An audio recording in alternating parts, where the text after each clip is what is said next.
अस्सलाम वालेकुम। Class 9 subject है आपका केमिस्ट्री और लेक्चर नंबर है 15।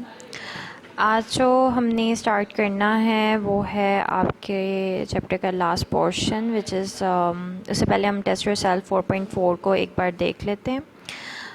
ये गिवन क्वेश्चन है जो आपके टेस्ट योरसेल्फ में है, ठीक है। इसके इंडिविजुअल आंसर्स मैंने आपके साथ शेयर कर दिए हैं। Why the ironing compounds have high melting and boiling point. Ironing compound का मेल्टिंग और बॉइलिंग पॉइंट हाई क्यों होता है?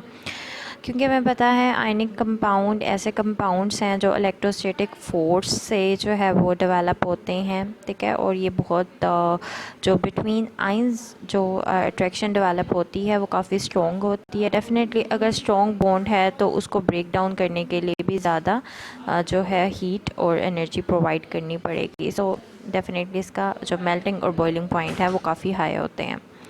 नेक्स्ट है what you mean by malleability. ये आपको मेटल्स की प्रॉपर्टीज़ में मिल जाएगा। मैलेबिलिटी क्या होता है? It is a kind of property in which we can draw metal into a sheets, यानी हम मेटल की शीट्स में कन्वर्ट कर सकते हैं उसको। नेक्स्ट है why are ionic compounds easily soluble in water. Because water has is an ion polar compound, ठीक है। Water has high dielectric constant. ये भी आपको वर्डिंग एग्जैक्टली आपकी टेक्स्ट में मिल जाएगी, ठीक है। इसी वजह से जो भी आयनिक कंपाउंड्स होते हैं because they are formed by bonding by ions, so they are easily soluble in water. Next है what type of bond exist in sodium chloride. So sodium chloride में आपको पता है आयनिक बॉन्ड होता है। नेक्स्ट है why do the covalent compounds of bigger size molecules have high melting points.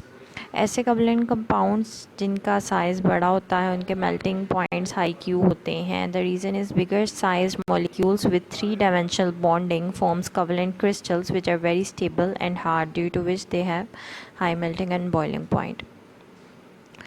Next है what is the difference between the following pairs of element, ठीक है। ये आपको कुछ गिवन है, hydrogen and chlorine, hydrogen nitrogen, nitrogen and iodine and potassium and chlorine. इसमें आपने सबसे पहले आपको इंडिविजुअल पता होनी चाहिए इलेक्ट्रोनेगेटिविटी वैल्यू। जैसे हाइड्रोजन की 2.1 है, क्लोरीन की 3.2 है। अगर हमने क्राइटेरिया पढ़ा था topic probably polar covalent compound में, polar and non polar covalent compound में, इसमें लास्ट में आपने देखा था कि डिफरेंस 1.7 से जो है वो लेस है तो कोवलेंट बॉन्ड होता है और अगर उससे ज़्यादा है तो आयनिक होता है। तो हाइड्रोजन एंड क्लोरीन में डिफरेंस आ रहा है 1.0 का, तो it is a covalent bond. Hydrogen and nitrogen sodium के दरमियान जो है it is 1.2, again it is a covalent. Sodium and iodine के बिटवीन जो है वो 1.8 का है, इस is an ionic bond. And potassium and chlorine के माबैन जो है वो बॉन्ड है 2.4 का डिफरेंस आ रहा है, तो इनका जो है आयनिक बॉन्ड होगा। अब अगर आप क्राइटेरिया जहन में रख लेंगे तो इसके अलावा भी अगर कोई पेयर आता है तो आप कर सकते हैं। इलेक्ट्रोनेगेटिविटी वैल्यू का पता होना ज़रूरी है। Comparing the electronegativity differences arrange this compound in increasing ionic strength. आपको कुछ compounds given है, आपने इसको arrange करना है on the basis of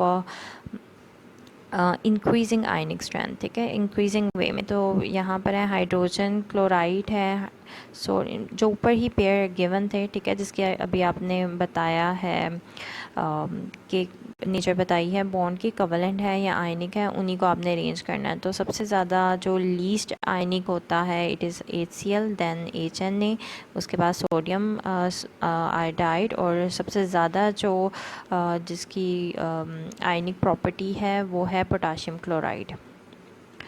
उसके बाद आ जाते हैं हम अपने एक्सरसाइज MCQs की तरफ, ठीक है।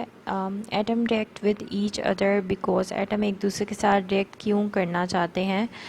तो जो गिवन आंसर है उसमें आंसर सी करेक्ट है। They want to attain stability, कि हर एटम चाहता है कि वो अपनी इलेक्ट्रॉनिक कॉन्फ़िगरेशन को सेटिस्फाई करे। An atom having 6 electrons in its valence shell will achieve noble gas electronic configuration. अगर 6 मौजूद हैं तो आपको पता है टोटल 8 चाहिए होते हैं, तो 6 मौजूद हैं तो वो 2 गेन करेगा तो स्टेबल हो जाएगा। So again the answer is C, gaining 2 electrons. Considering the electronic configuration of atoms, which atom with the given atomic number will be the most stable one? Options में 6, 8, 10 और 12 हैं। 6 देखा जाए तो फर्स्ट शेल में 2 होते हैं, लास्ट शेल में 4 बचेंगे, तो ये तो नहीं हो सकता क्योंकि स्टेबिलिटी के लिए जो बैलेंस शेल होता है उसमें हमें 8 चाहिए होते हैं। 8 वाले केस में भी फर्स्ट वाले शेल में 2 आ जाएंगे और उसके बाद जो नेक्स्ट वाला शेल है उसमें 6 होंगे। तो अगेन अभी भी इसको स्टेबिलिटी के लिए जो है वो 2 रिक्वायर्ड है। सी ऑप्शन जो है उसमें 10 है, ठीक है। तो इसमें अगर आप इसको डिवाइड करें शेल्स में तो फर्स्ट शेल में 2 आ जाएंगे, ठीक है, और